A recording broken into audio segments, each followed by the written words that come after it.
महागठबंधन की 227 और अन्य की 18। ये रुझान लगातार यही बता रही हैं कि एनडीए जिस तरह से बीजेपी लगातार दावे कर रही थी कि अब की बार 400 पार, लेकिन समझ में आता है ऋतु ये कि 300 पार हो जाए तो वो भी बड़ी बात होगी, लेकिन रुझान है बदल। लेकिन सबसे हैरान कर देने वाली तस्वीर उत्तर प्रदेश की है ऋतु। देखिए जिस तरीके से जो आंकड़े आ रहे हैं, जो शुरुआती रुझान अभी क्योंकि जो साफ स्पष्ट तस्वीर है वो नहीं कहा जाएगा।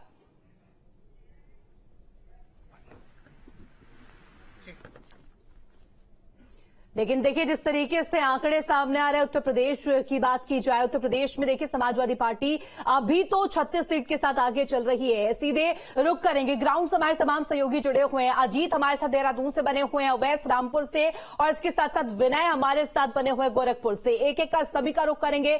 सबसे पहले अवैस आपके पास आते हुए,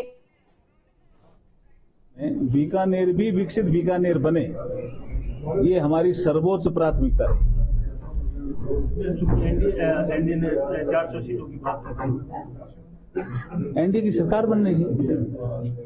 राजस्थान की बात करते हैं, राजस्थान में है जिससे राजस्थान के जो रुझान हैं उसको लेकर के हम निश्चित रूप से समीक्षा करेंगे। आज भी बैठ सकते हैं, हो सकता है कल भी हमारी बैठक हो, निश्चित रूप से समीक्षा की जाएगी।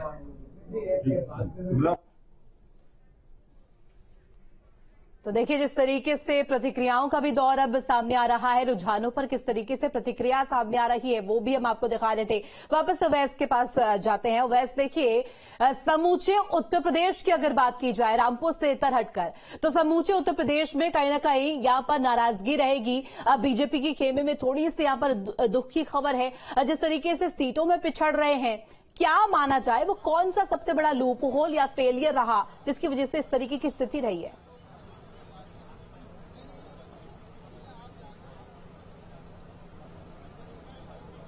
बिल्कुल, देखिए उत्तर प्रदेश की जो जनता है उसका मिजाज समय समय के साथ बदलता रहता है, और समय समय के साथ ऐसे बदलता है कि आप देखिए, अगर अयोध्या सीट की बात की जाए, यानी कि राम मंदिर वहां पर बना, लेकिन फिर भी वहां पर समाजवादी पार्टी के प्रत्याशी लगभग 2294 वोट से आगे चल रहे हैं अभी भी। तो ये अपने आप में एक आंकलन है, क्योंकि जिस तरह से राम मंदिर का उद्घाटन हुआ, लोगों की जो भावनाएं थी वो भारतीय जनता पार्टी के साथ जुड़ी। लोगों ने कहना शुरू किया कि जो राम को लाए हैं हम उनको लेकर के आएंगे।